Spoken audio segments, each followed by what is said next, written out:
This is one of a series of short videos produced by the IASP for the Global Year Against Musculoskeletal Pain, which is designed to inform and help people living with chronic pain. The International Association for the Study of Pain has focused the Global Year Against Pain on musculoskeletal pain. Musculoskeletal pain is the most common pain problem and one of the most expensive areas for societies. Musculoskeletal pain can arise from muscles, ligaments, joints and bones, but sometimes we do not know the cause. Musculoskeletal pain can be localized, but it can also spread over time and become widespread. If musculoskeletal pain persists for a longer period of time, the pain may become worse and may spread to other areas. This is because the pain system changes its behavior and becomes much more sensitive. To diagnose and understand musculoskeletal pain better, we need to be able to measure pain. Pain is defined by the International Association for the Study of Pain as an unpleasant sensory and emotional experience associated with actual or potential tissue damage or described in terms of such damage. Based on this definition, we can measure subjective scores of the pain intensity. Pain location can be evaluated by drawings on anatomical maps, and other dimensions, for example, pain quality and pain unpleasantness, can be assessed on questionnaires. It is important to make pain measurable in order to follow changes over time, evaluate effect of treatment on the different pain components, and to diagnose which pain mechanisms are involved. As a pain researcher, we have the dream that we one day will be able to measure all aspects and involved mechanisms of pain.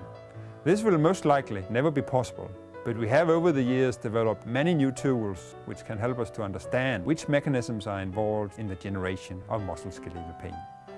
One important feature for musculoskeletal pain is the pain sensitivity of the tissue.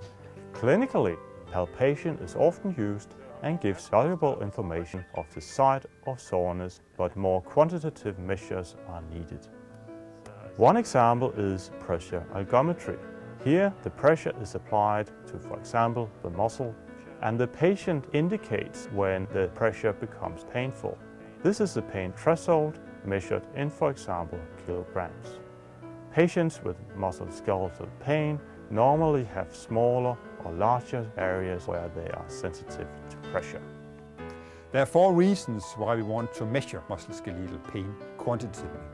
For basic experiments in healthy volunteers to study pain mechanisms, for diagnostic purposes to evaluate which musculoskeletal structures are pain sensitive, for quality assurance to see if a given pain management strategy works on important pain mechanisms, and to evaluate if new drugs are working on important mechanisms involved in musculoskeletal pain.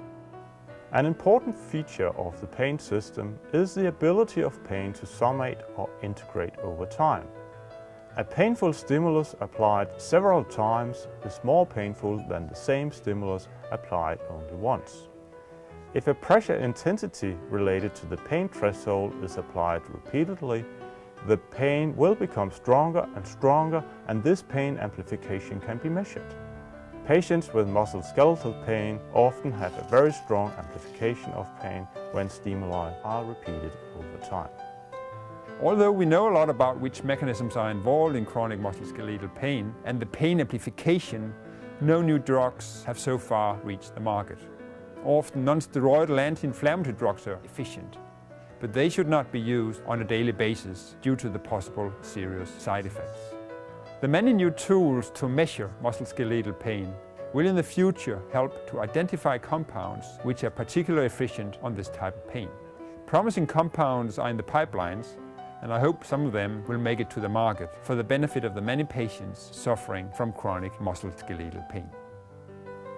An important feature in patients with chronic musculoskeletal pain is that pain is often referred to other areas away from the actual location of pain. The size of the referred pain area is expanded, and the distribution is abnormal in patients as a result of how much the pain system is reorganized. Referred pain can be measured by provoking pain from the muscle by injecting, for example, a small amount of salt water into the muscle.